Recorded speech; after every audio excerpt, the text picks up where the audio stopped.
O processo Claus é o processo padrão na indústria de petróleo e gás natural para a eliminação do enxofre dos produtos finais e sua recuperação, dessulfurização.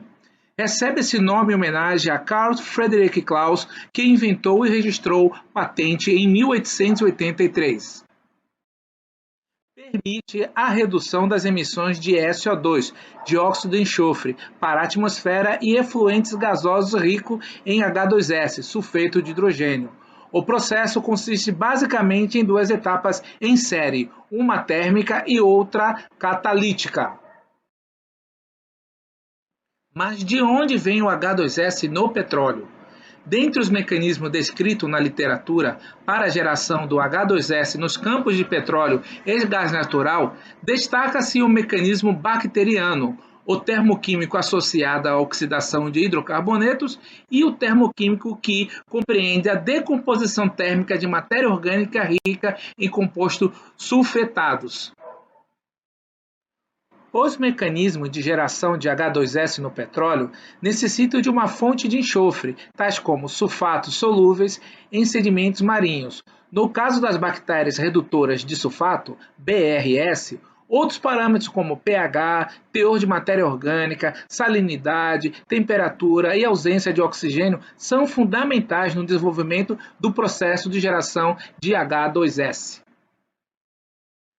Temos aí então a seguinte reação: matéria orgânica mais sulfato sobre a ação de bactérias redutoras de sulfato, gerando H2S mais ácidos carboxílicos. Os volumes gerados de H2S por esse mecanismo dependem da disponibilidade da fonte e das condições geológicas reinantes. Isto vem indicar que as concentrações de sulfeto de hidrogênio encontradas na natureza são aleatórias. O petróleo vai para as refinarias com muito H2S, onde passa pelos processos de destilação atmosférica e destilação a vácuo e em seguida para os diversos processos de conversão, porém só será retirado dele nos processos de tratamentos, que encaminhará esta corrente para o processo Claus.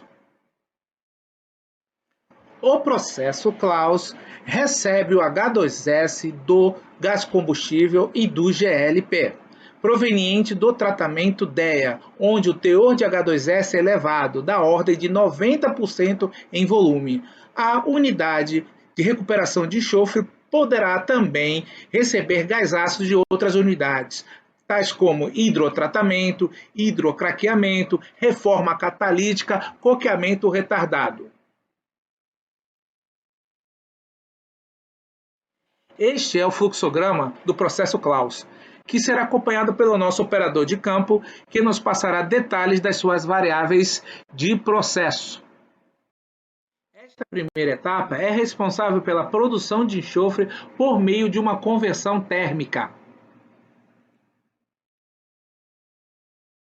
Na câmara de combustão, a carga de gás ácido recebe a quantidade de ar requerida para a combustão de 1/3 do H2S e hidrocarbonetos.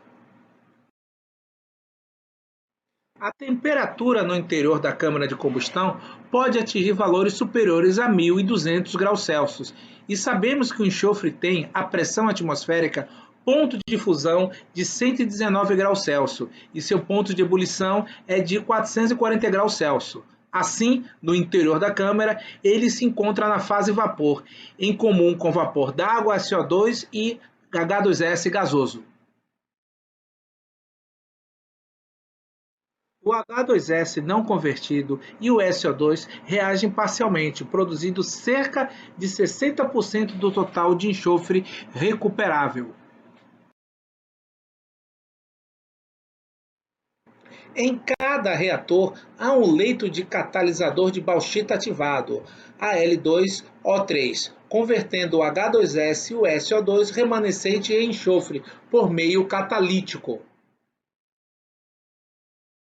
O gás remanescente do primeiro condensador é novamente aquecido no primeiro queimador de linha, onde uma parte de H2S que foi desviada da câmara de combustão é aqui utilizado como combustível. Os gases afluentes deste primeiro queimador atingem temperaturas cerca de 230 graus Celsius, seguindo diretamente para o primeiro reator.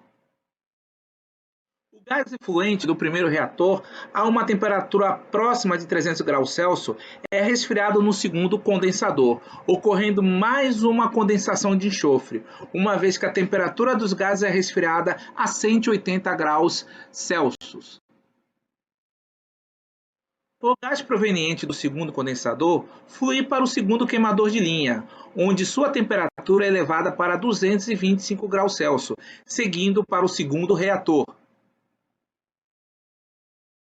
Em face do menor teor de reagente, a temperatura chega a cerca de 250 graus Celsius. As reações novamente ocorrem, formando um pouco mais de enxofre elementar.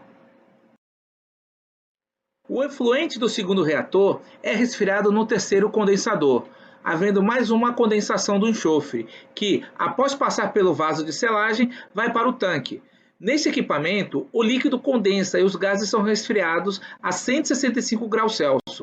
Os gases desse terceiro condensador vão para o terceiro queimador de linha. A seguir, os gases chegam ao terceiro reator para a repetição das reações do processo Claus. A temperatura atinge a saída desse vaso a 220 graus Celsius. O gás efluente do terceiro reator é finalmente resfriado a 170 graus Celsius no quarto condensador, o último da série, causando mais uma liquefação do enxofre. Por fim, este gás residual vai para o incinerador, onde é totalmente queimado e transformado em SO2. Da base do incinerador, os gases fluem para uma chaminé de grande altura, sendo lançado na atmosfera. O enxofre produzido é armazenado em um pátio e depois é transferido para carretas, que transportam o produto para os clientes. Agradecemos a sua presença e não perca as próximas aulas em O Universo do Ensino Tecnológico. O enxofre sólido é transportado com auxílio de pás carregadeiras e depositado em um silo, que libera o produto em uma esteira, que levará o enxofre para a fusão. O enxofre sólido cai no tanque de fusão, que é aquecido com vapor de água de 5,5 kg força por centímetro quadrado, que equivale à temperatura de 145 graus Celsius. Isso fará com que o enxofre se funda. Um agitador garante a homogeneidade da operação. Como o enxofre vem com muitas impurezas, esta deve ser filtrada em um filtro sob pressão. É adicionado um auxiliar de filtração, composto por diatomáceas, que ajudará na formação da torta. Com a formação de torta entre os quadros do filtro, a pressão de saída do filtro irá cair, caracterizando a saturação deste. A operação deverá parar e o filtro será aberto para a retirada da torta. Ao finalizar a operação de filtração, este deverá voltar ao normal. Esta torta é classificada como resíduo perigoso, então deve ser entamborada e levada para uma empresa que fará o tratamento, de acordo com normas ambientais. O enxofre purificado é armazenado em um tanque, que recebe vapor de 5,5 kg-força por centímetro quadrado, a temperatura de 145 graus Celsius, fazendo com que esse produto fique no estado líquido. Oxidação do enxofre. O primeiro passo é espirrar o enxofre fundido sob pressão no forno a 1000 graus Celsius. O enxofre entra em combustão, gerando gás de dióxido de enxofre, que é resfriado para a próxima etapa. Reação: enxofre líquido mais O2 gasoso, gerando SO2 gasoso, ΔH, menos 297 kJ por mol. Ar seco para o forno. A fim de evitar a formação de ácidos dentro do forno, o ar de combustão deverá ser isento de umidade.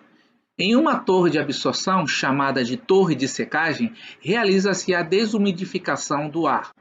O ar entra na torre por baixo dos recheios, enquanto que o ácido sulfúrico entra por cima. No contato entre as duas correntes, o ácido sulfúrico absorve a água do ar. Sai por cima da torre ar desumidificado e por baixo teremos ácido sulfúrico diluído.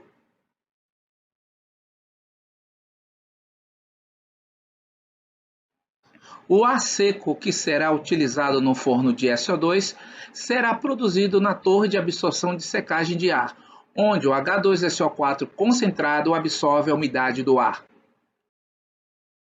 Parâmetros operacionais da torre de secagem. Entre os fatores que controlam a eficiência da operação de secagem, a temperatura e a distribuição de ácido sobre o recheio têm destacada importância. A temperatura não deve ultrapassar 60 graus Celsius, para evitar os inconvenientes de uma elevada pressão de vapor, tanto do ácido como da água.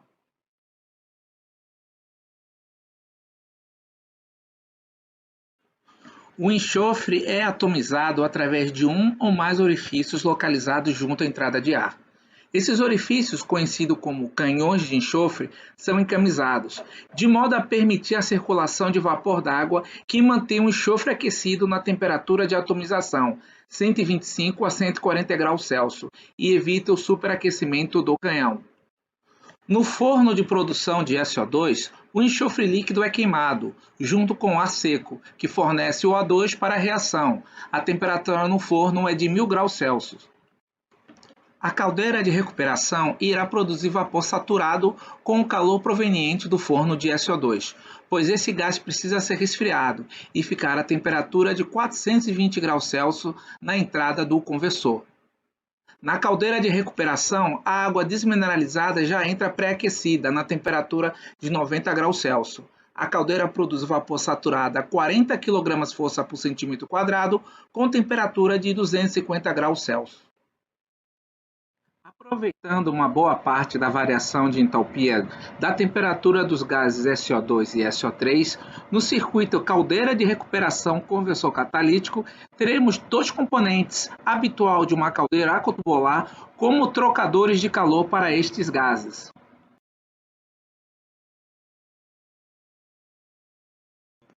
O superaquecedor, que transforma vapor saturado em vapor superaquecido, será usado como o primeiro trocador de calor dos gases que sai do primeiro leito do conversor catalítico.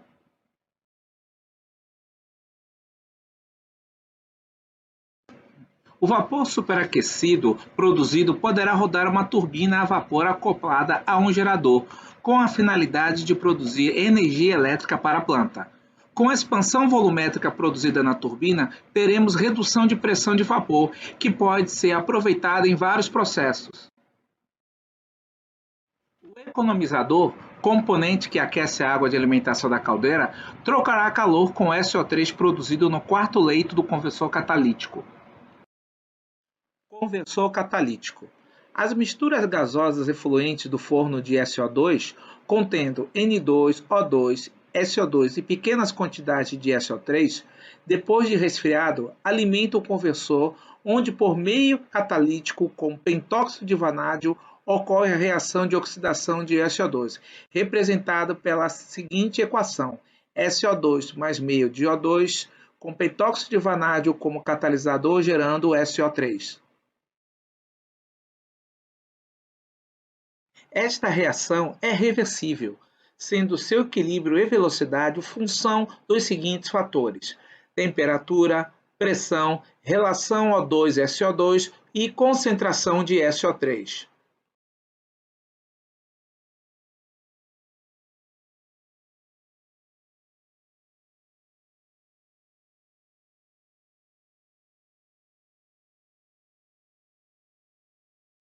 De acordo com o modelo Mars e Maesen, a reação no catalisador se dá por meio dos passos intermediários descritos abaixo.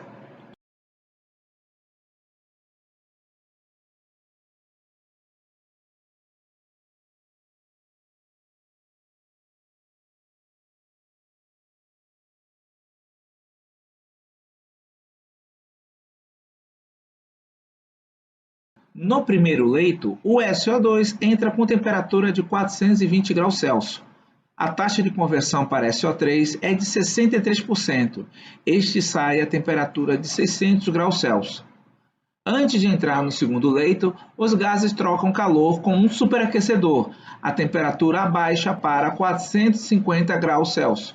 A taxa de conversão é de 84% e a temperatura de saída é de 510 graus Celsius.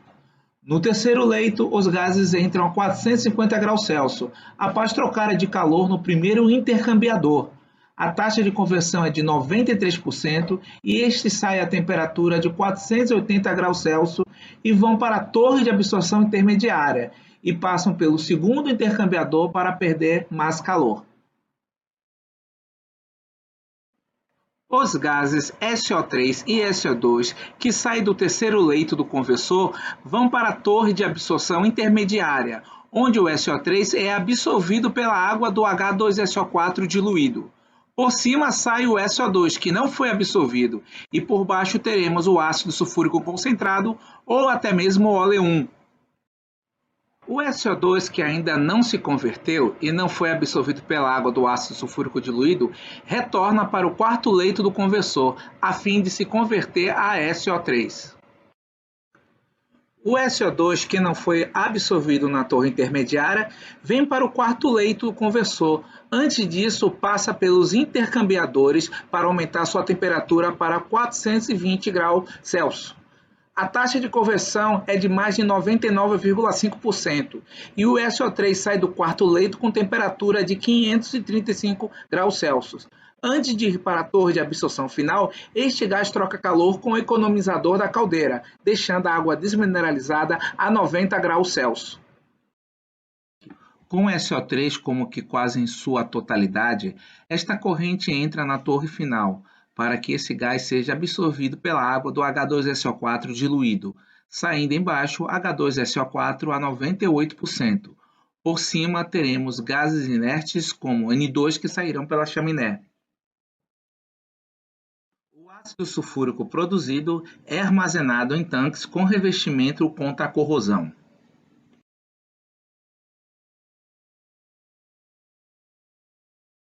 A medição do nível é feita por radar e o dique de contenção tem piso com revestimento resistente ao ataque do ácido. Com excelente saída comercial, o ácido sulfúrico pode ser expedido através de carretas. O carregamento será feito em plataformas equipadas com braço retrátil. Após posicionar os cálcios sobre os pneus da carreta, a fim de que esta não se mexa no carregamento, deve-se fazer o aterramento nela, para que as cargas estáticas não provoquem um acidente. Depois disso, pode-se abrir a boca de visita. O braço de carregamento é posicionado dentro do tanque da carreta. Após isto, o operador deve digitar a quantidade em volume que esta carreta deve transportar. Por fim, liga-se a bomba de transferência e abre-se as válvulas. O operador deve acompanhar o enchimento do tanque. Ao finalizar o enchimento da carreta, deve-se recolher o braço de carregamento.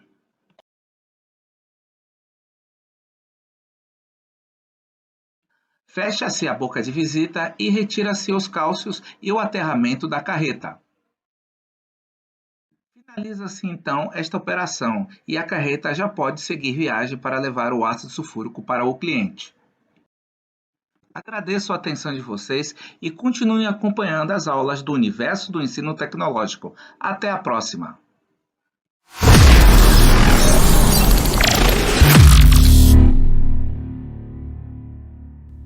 O processo de contato é um processo industrial químico para a produção de ácido sulfúrico. Foi inventado pelo comerciante de vinagre britânico Peregrine Phillips e patenteado em 1831. Sua vantagem é produzir ácido sulfúrico em altas concentrações, acima de 98%, e por essa razão é o processo mundialmente mais utilizado. A primeira etapa consiste na queima do enxofre líquido ao ar contendo oxigênio. A chama azul caracteriza a combustão do enxofre, e o calor gerado é utilizado para usos energéticos na fábrica. Como produto, é obtido gás dióxido de enxofre. O dióxido de enxofre produzido anteriormente precisa ganhar um átomo de oxigênio, sendo assim oxidado a trióxido de enxofre. A molécula de oxigênio possui fortes interações moleculares, dificultando sua ligação direta. O catalisador, então, enfraquece essas interações, permitindo a conversão desejada. Para que essa conversão seja viável, esse gás é circulado em uma torre e atravessa camadas de recheio contendo catalisador, Vários passes podem ser realizados pelas camadas de catalisador, aumentando a conversão da reação e aproveitamento das matérias-primas. Logo após, o gás trióxido de enxofre vindo da etapa anterior atravessa uma torre de absorção com recheios de cerâmica, onde o gás será lavado com ácido sulfúrico concentrado para formar óleo, também conhecido como ácido sulfúrico fumegante, que permanece na base de torre para ser direcionado à etapa final. Na última etapa, óleo é então diluído com água, formando o ácido sulfúrico desejado como produto final desse processo. Os gases não absorvidos na terceira etapa têm residuais que podem gerar chuva ácida se enviados para a atmosfera. Dessa maneira, esses gases são enviados para outra torre de absorção, onde são lavados com solução de carbonato de sódio, formando sal e água, reduzindo assim emissões ácidas prejudiciais ao meio ambiente.